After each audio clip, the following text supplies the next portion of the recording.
de los temas es cuánto les va a tocar, les va a tomar emitir su voto a cada uno, porque recordemos que se hace una especie de juramentación al momento de decidir y bueno, pues vamos a estar pendientes de cómo se va a dar de este proceso y cuánto tiempo les va a tomar. Pero hablemos también de lo que está sucediendo con la reforma al Poder Judicial. Hasta ahora nos hemos concentrado en la serie de impugnaciones por los perfiles que van a participar, en la inconformidad por la forma en lo que esto pues desarticula a uno de los poderes del Estado o la forma en lo que lo concebíamos. Pero imagínate que antes de terminar tu carrera, te metiste a trabajar pensando en tener un buen futuro. Empezaste desde abajo, ¿no? Como ayudante, en la parte de ayudantía, como mozo dentro del Poder Judicial en el estado de San Luis Potosí. Que después de ahí, pues te ascendieron y pudiste ser parte del equipo de uno de los magistrados del Supremo Tribunal de Justicia o de uno de los jueces. Que ahí, mientras tanto, terminaste tu carrera, pero te preocupaste por seguir estudiando porque aspirabas a ir ascendiendo en tu carrera judicial.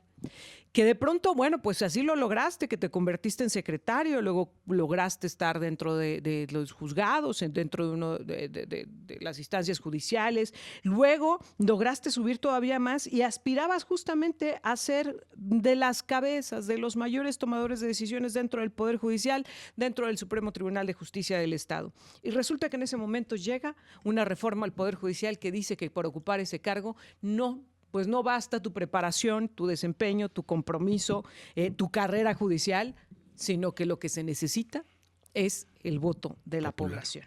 Pues justamente quienes se han visto afectados de esta manera han interpuesto recursos y el licenciado José Mario de la Garza nos tiene pues el análisis completo de qué es lo que esto representa y qué es lo que está mostrando de esta reforma del Poder Judicial. Licenciado, ¿cómo estás? Muy buenos días. Hola, Erika, qué gusto saludarte. Jonathan, muy buenos días. Buen día. Licenciado, a ver, platícanos un poco acerca de este recurso que estas 14 personas juzgadoras en México han interpuesto ante la Corte Interamericana de Derechos Humanos.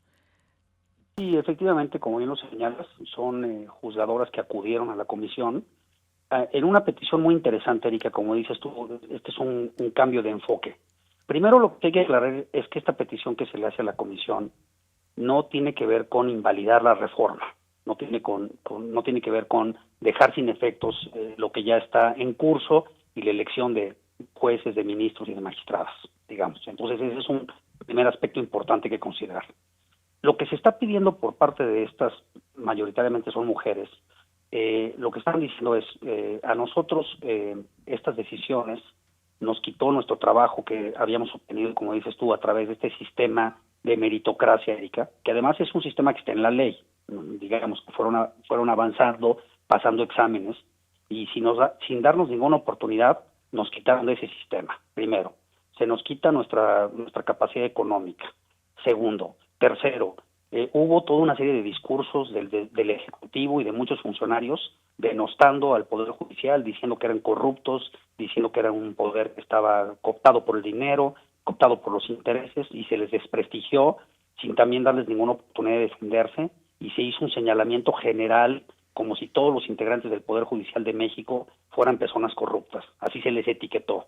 Y entonces, Erika, a base de estas violaciones a sus derechos humanos, lo que están pidiendo es, oye, nosotros queremos que el Estado mexicano reconozca primero que la reforma que implementaron viola nuestros derechos humanos en cuanto al trabajo, las posibilidades, el respeto, la dignidad, el proyecto de vida. Como dices tú, son personas que llevaban mayoritariamente 20 o 25 años, Erika, trabajando en los tribunales, y que hoy tampoco está tan fácil que tú digas, oye, me voy a poner a hacer otra cosa. Era su proyecto de vida.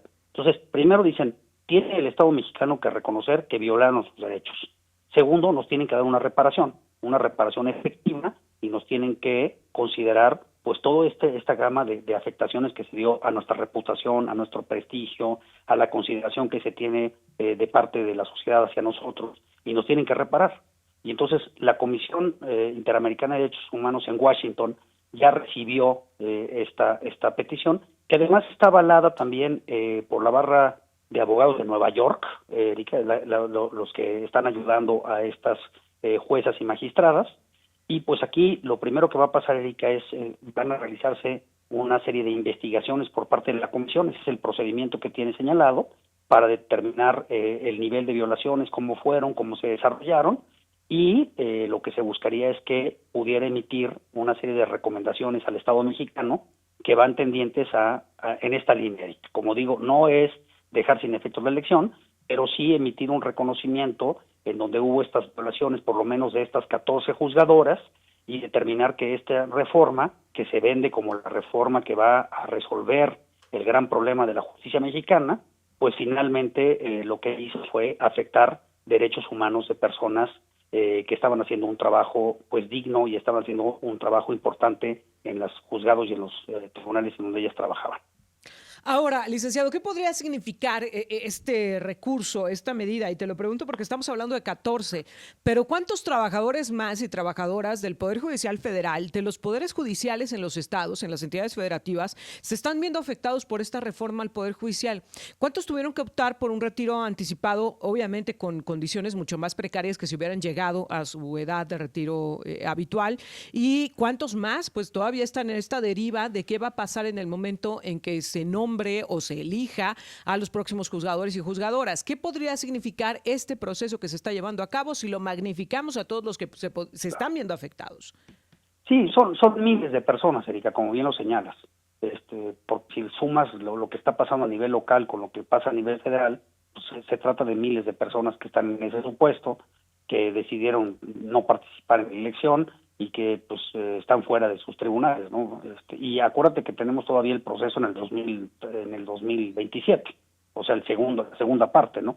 Entonces, fíjate que esto es muy interesante, porque si la comisión abre la puerta a dictar resoluciones que tengan por objeto de decir que hubo violación de derechos humanos para estas personas trabajadoras en el Poder Judicial, jueces y magistradas, pues esto sentaría un precedente, Erika, para que otras personas pudieran igual utilizar ya este criterio, vamos a decir, esta definición de la comisión, y pudieran seguir este mismo camino, ¿verdad? Porque pues la petición ya está hecha y esa misma petición la pudieran suscribir otras personas más. ¿Pero cuánto costaría al Estado mexicano? Pues sí. Pues es que violar los derechos humanos, Erika, y desmantelar el Poder Judicial y acabar con la autonomía, pues tiene que tener consecuencias. Eso también es lo que creo que se está diciendo aquí. O sea, tú no puedes estructurar una reforma que atente contra la construcción de la democracia, que atente contra la autonomía, que desaparezca la única protección que tenemos de derechos y no te pase nada, ¿no? Por lo menos en el contexto internacional. Pues ya sabemos que aquí en México tienen cooptado al Congreso y tienen cooptadas las instituciones, pero por lo menos también el desprestigio, Erika, a nivel internacional, también hay que tomarlo en cuenta, ¿no? Porque una resolución de la Comisión en donde se señale que México vulneró de esta forma la autonomía del Poder Judicial y la independencia de los jueces y magistrados, pues también te pinta en el contexto qué país eres, ¿no? Y qué tipo de contexto estás diciendo. Entonces, tiene una implicación política a nivel internacional, tiene una implicación, como bien señalas, económica, porque aquí la cuantificación puede ser muy importante, Erika. ¿Cuánto vale que tú le quites el trabajo a una persona que lo único que sabe hacer, Erika, es trabajar en un juzgado, dictar sentencias y llevar juicios? Porque a mí, yo lo he planteado muchas veces contigo y con Jonathan, ¿no? No es tan fácil decir, oye, pues yo estuve 25 años en un juzgado y mañana ¿qué voy a hacer? Son personas que su vida la dedicaron a los tribunales, su pasión es los tribunales y los dejas fuera. Entonces, pues yo creo que la cuantificación económica del daño que les causaste puede ser muy importante. Ya si lo ves en lo individual, Erika, caso por caso, ¿no?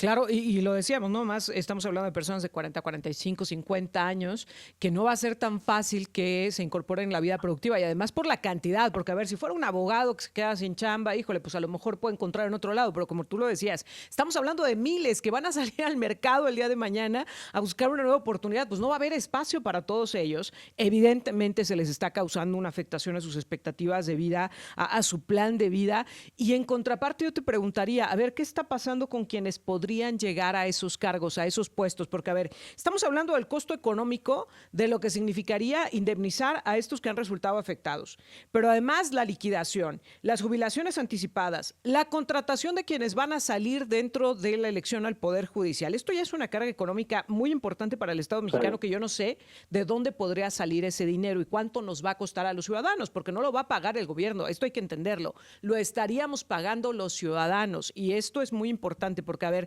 Necesitamos ese recurso para educación, para salud, para seguridad, para infraestructura, para un montón de cosas, para opciones en materia hídrica y lo vamos a destinar al Poder Judicial, no solo para la elección, sino para todas las consecuencias de esta reforma. Y en contraparte, ¿qué vamos a obtener, licenciado? Porque estos días hemos escuchado la gran cantidad de perfiles que están siendo parte de esta elección y que pues en cualquier otra condición no serían elegibles, no tienen el promedio que se supone que se les pidió, están involucrados en casos incluso criminales, son perfiles muy cuestionables. ¿Qué vamos a obtener a cambio?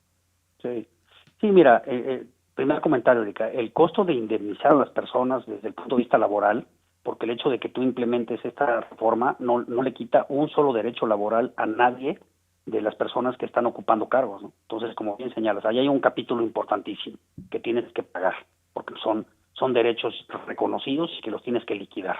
El costo mismo, como bien dices, de la elección, estamos hablando de miles de millones de pesos que se van a invertir en esto. La venta es que esto va a resolver los problemas de justicia. La gran pregunta es, bueno, vamos a quitar a todos los jueces de México y vamos a poner a estos que están en la elección, que ya vimos pues que esto está convertido en un circo, ¿verdad? Porque pues ya está el juez chicharrón, el juez que sale, sí, pues es que es lo que estamos viendo, ¿no? O sea, de veras es muy triste que en México estemos viendo cómo se están anunciando y cómo se están, perdóname la palabra, pero cómo se está prostituyendo el tema electoral. ¿Por qué, Erika? Porque te tienes que dar a conocer, porque al final del día vas a estar envuelto en una cantidad de nombres, boletas de diferentes colores, y alguien tiene que reconocer el nombre y número. Entonces, al final del día, nadie te va a elegir por tus méritos ni por qué tipo de persona eres, simplemente porque lograste captar la atención y lograste ser hábil para que la gente identificara que tienes el número 14 y que estás en la boleta amarilla, ¿verdad? Sí. Pero fíjate lo difícil que va a ser, ¿verdad? Porque nos van a entregar 8 boletas con nombres y con números.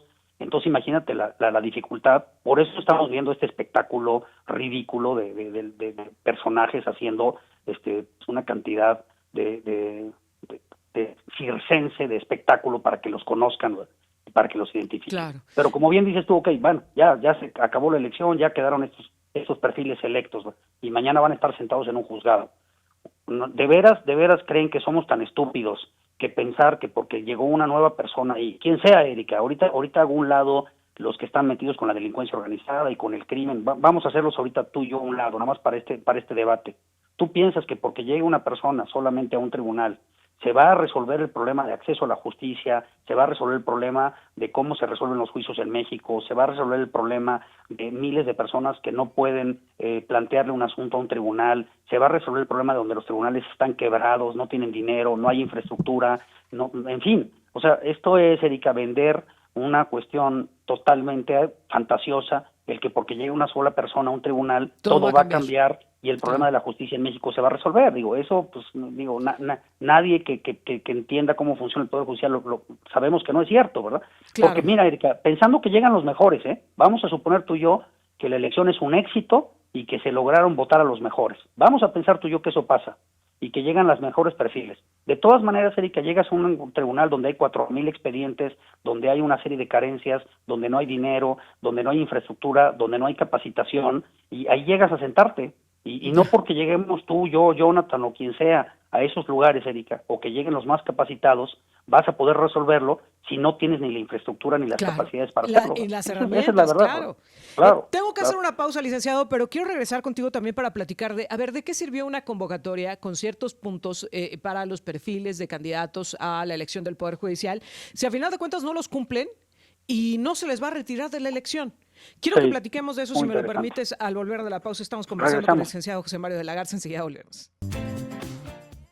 Estamos de regreso platicando con el licenciado José Mario de la Garza. Y antes de la pausa yo te planteaba la pregunta, a ver, ya no solo es lo que vamos a perder en los perfiles que se van, en la experiencia que tenían, en el trabajo, en la carrera judicial que existían los perfiles que estaban dentro del Poder Judicial y que los vamos a perder, sino también el tema de quiénes van a llegar. A ver, había una convocatoria. Se supone que se hizo una convocatoria que se tenía que cumplir con los pasos 1, 2, 3, entre ellos el promedio, la probidad, las cartas de recomendación, acreditar la experiencia, etcétera, y resulta que hay quienes no la cumplen.